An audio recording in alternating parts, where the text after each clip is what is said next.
Hey, ladies and gentlemen, Mr. Fisher coming at you from the home studio once again. It's a Sunday evening, actually, 8:30 at night, and I don't know if you can tell, but I got a little bit of sun this weekend, a little bit red. You can tell I was wearing some sunglasses, too. It's quite a nice look for me. All right, this chapter, To Kill a Mockingbird, chapter 25, is like the shortest chapter in the entire book. I think it's like 6 pages long. So I think I'm going to read the entire thing to you. I'll tell you this right up front. The main focus is weighing truth, okay? And that'll become more clear what that actually means as we go with this chapter, but just keep that in mind. Weighing truth, right? It's kind of like weighing an argument, okay? So I'm on chapter 25. That's page 272 of this version of To Kill a Mockingbird. Don't do that, Scout. Set him out on the back steps. Jim, are you crazy? I said set him out on the back steps. Sighing, I scooped up the small creature, placed him on the bottom step, and went back to my cot. September had come, and there was not a trace of cool weather with it. We were still sleeping on the back screen porch. Lightning bugs were still about, and night crawlers and flying insects that beat against the screen all summer long had not gone wherever they go when autumn comes. A roly-poly had found its way inside the house. I reasoned that the tiny varmint had crawled up the steps and under the door. I was putting my book on the floor beside my cot when I saw him. The creatures are no more than an inch long, and when you touch them, they roll themselves up into a tiny gray ball. I lay on my stomach, reached down, and poked him. He rolled up. Then, feeling safe, I suppose, he slowly unrolled. He traveled a few inches on his 100 legs, and I touched him again. He rolled up. Feeling sleepy, I decided to end things. My hand was going down on him when Jem spoke. Jem was scowling. It was probably a part of that stage he was going through, and I wished he'd hurry up and get through it. He was certainly never cruel to animals, but I'd never known his charity to embrace the insect world. Why couldn't I mash him? I asked. Because they don't bother you, Scout. Jem answered in the darkness. He had turned out his reading light. Reckon you're at that stage now when you don't kill flies and mosquitoes now, I reckon, I said. Let me know when you change your mind. Tell you one thing, though, I ain't going to sit around and not scratch a red bug. Aw, dry up, Jem said. Jem was the one who was getting more like a girl every day. Not comfortable, I lay on my back and waited for sleep. And while waiting, I thought of Dill. He had left us the first of the month with firm assurances that he would return on the minute school was out. He guessed his folks had got the general idea that he liked to spend his summers in Maycomb. Miss Rachel took us with them in the taxi to Maycomb Junction, and Dill waved at us from the train window until he was out of sight. He was not out of mind. I missed him. The last 2 days at this time with us, Jem had taught him to swim. Taught him to swim? I was wide awake, remembering what Dill had told me. Barker's Eddy is at the end of the dirt road off the Meridian Highway, about a mile from town.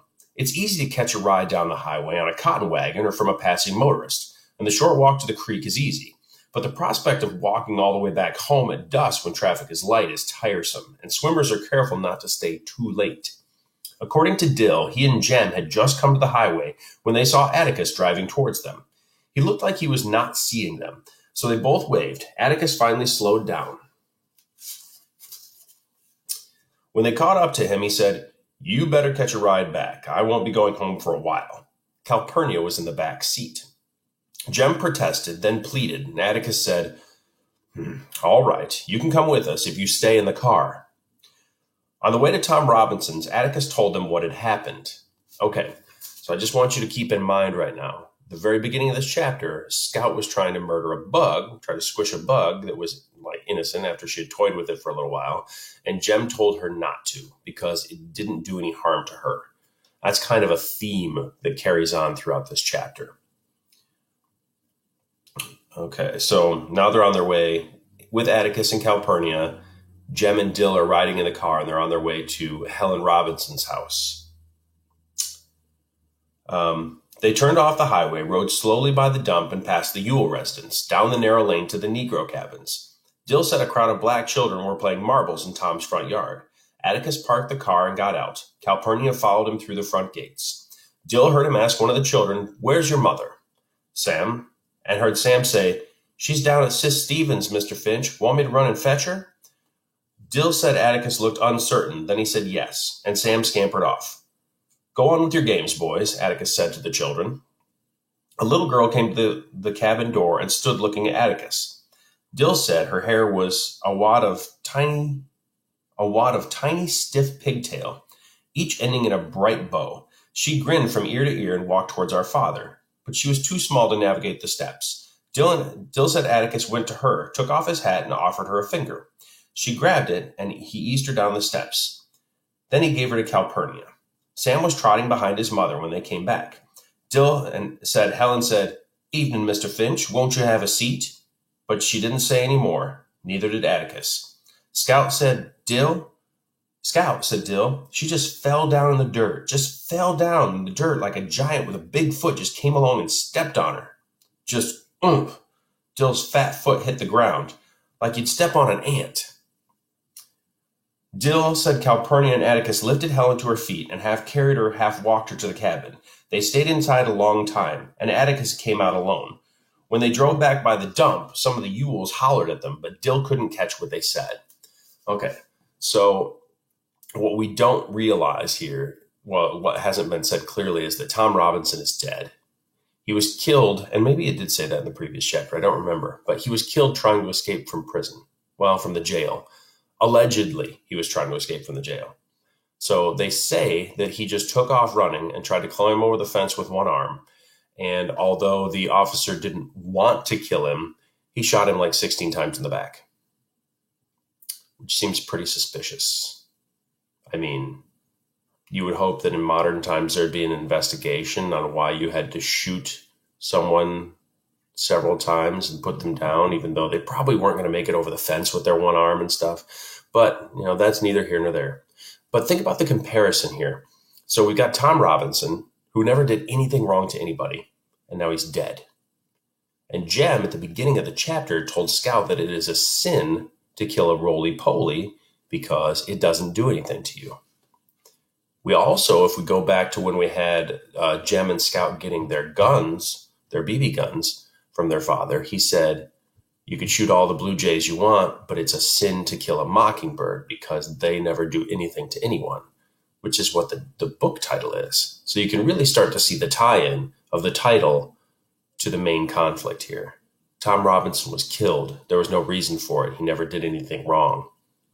And it's interesting that Jem seems to be picking up on that moral lesson that the book is about, but Scout is still too young to really understand that. Okay, so we're on page 275 now. We're almost done with the chapter. It's really short. Now, this is interesting and kind of gross. Maycomb was interested by the news of Tom's death for perhaps 2 days. 2 days was enough for the information to spread through the county. Did you hear about? No. Well, they said he was running fit to beat lightning. To Maycomb, Tom's death was typical of an N-word to cut and run, typical of an N-word's mentality to have no plan, no thought for the future, just run blind first chance he saw. Funny thing, Atticus might have gotten him off scot-free, but wait, hell no. You know how they are. Easy come, easy go. Just shows you that Robinson Boyle was legally married. They say he kept himself clean, went to church and all that, but it comes down the line, the veneer's mighty thin. The N-word always comes out in him. A few more details enabling the listeners to repeat his version in turn, then nothing to talk about until the Maycomb Tribune appeared the following Thursday. There was a brief obituary in the colored news, but there was also an editorial. So the people of Maycomb County, once Tom was dead, that whole inconvenient moral strife that they had been going through had finally ended. And you know what? They're relieved. They're relieved because they don't have to think about it anymore. They don't have to worry about it. They don't have to pray about it. None of that. They don't have to think about it. And it's really easy for them to slip back into their old ways of judging people. See, they are saying it's typical of a black person to just run like an animal, like a frightened animal. And it's typical of them to not have a plan because they are animalistic. And it's typical of them to be stupid enough to try to climb over a fence when there's no way they could make it because they're weak-minded. And it's just, no matter how human they pretend to be, the veneer, which is like a thin facade, is very thin. And it just proved to those people that they were right to judge black people the way that they had because they were subhuman. So, once again, weighing truth is my theme for this chapter. Weighing truth. Okay? So they're given this narrative about how Tom Robinson ran away and they just had to shoot him because he was trying to escape. And people just accept that because they want to accept it. They want to believe that they are correct and that their moral superiority is justified and that they have always been correct. Because it's easier to be right, or at least to deceive yourself into thinking you've always been right, than to admit flaw or fault. And that's why it's important to weigh truth. When you hear a story, just because it appeals to you, that doesn't make it true. You need to stop and you need to think. You need to reflect. You need to research. Okay? And I don't just mean look up whether or not you think it's true and find like one granola blog that proves that it's true. That's how we got anti-vaxxers and flat earthers. What you need to do is do some real thinking, some real soul searching, and some honest, genuine research. And that's how you find truth. Okay? And that's how you can believe things with your heart of hearts. And these people are not doing that. And it's just a classic example of deceiving yourself, lying to yourself in order to feel better. It's like that meme, hard to swallow pills. There's an awful lot that's hard to swallow for these people. And so they don't. And they don't even try. And they're happy that an innocent man is dead because it's less stressful for them. Now, Mr. B.B. Underwood, who is also a racist, he's the one who writes the newspaper, he wrote this stirring editorial. And it's really like, here's what he said. Mr. Underwood didn't talk about miscarriages of justice. He was writing so children could understand. Mr. Underwood simply figured that it was a sin to kill cripples, but be they standing, sitting, or escaping. He likened Tom's death to the senseless slaughter of songbirds by hunters and children, and Maycomb thought he was trying to write an editorial poetic enough to be reprinted in the Montgomery Advertiser. So he must have been passionate about this whole thing with Tom Robinson, and he must have been a wise enough man and open enough that even though he didn't like people of color, he could still see the gross miscarriage of justice that had taken place and feel badly about that, because he wrote this stirring editorial about how it was wrong for people to have done this and wrong for the people of this town of Maycomb to just accept that this was okay. So the last thing that happens in this chapter is, I believe it's Miss Rachel, because she's the town gossip. She tells Aunt Alexandra, she tells Aunt Alexandra in front of Jem what Robert E. Lee Ewell says when he finds out that Tom Robinson's dead. He says, "That's one down, two to go." Now, Atticus is only one man. So if he was planning on killing Tom Robinson and Atticus, that's a total of two people. Here we have him implying that there are three people that need to be killed, Tom Robinson and two others. Thus, we can easily extrapolate that now he's decided he's not going to kill Atticus. He's threatening to kill Jem and Scout. Good dude. Good dude. Yeah, lots of fine quality characteristics in him. He sounds like the kind of person that would storm a Capitol building in protest of, I don't know. I think that there's some similarities today. What I'm saying, I'm not going to get political, because political is not worth getting these days, because you just end up not convincing anybody of your argument if you're on the opposing sides, because nobody's open to looking at the other person's perspective. But it is disconcerting that I keep on seeing people going out of their way to protest the COVID-19 stuff. Like they're going out in groups, especially the people who are doing the open carry thing with AR-15s and whatnot. And that really bugs me. And here's why. I'm a gun owner. I like guns.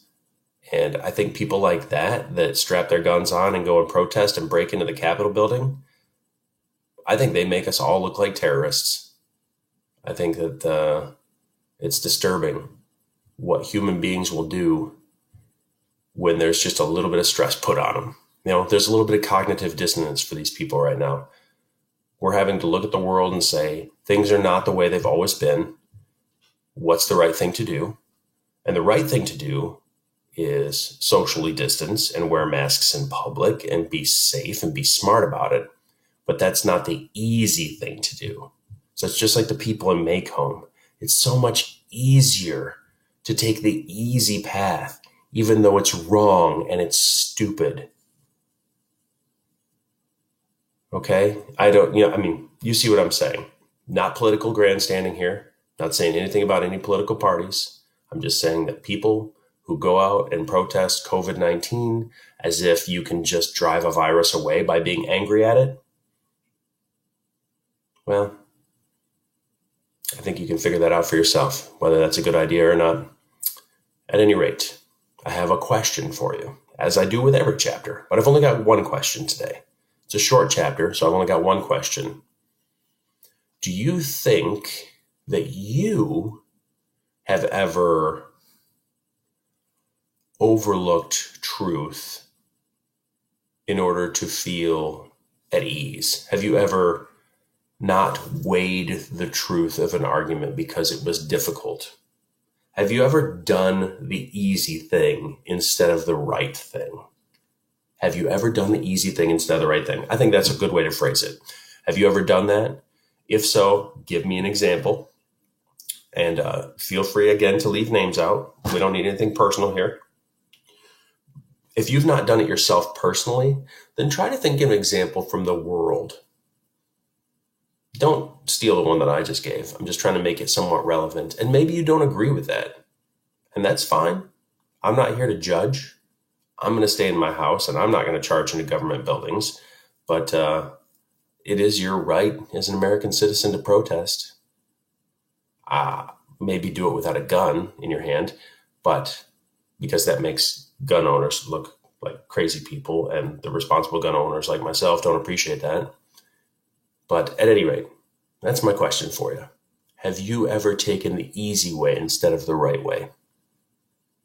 If you haven't, find an example from the real world and detail it for me. I'm looking for a good, beefy paragraph at least. Okay? So not too difficult for you. That's all I've got for you tonight. It's been a long weekend. I'm tired. I'm sunburned. I'm waxing philosophic. All right. I'm ready to go. You guys have a great night. And as always, peace. Stay safe. Stay healthy. Stay indoors. Wear masks. Be good people. Always make good decisions.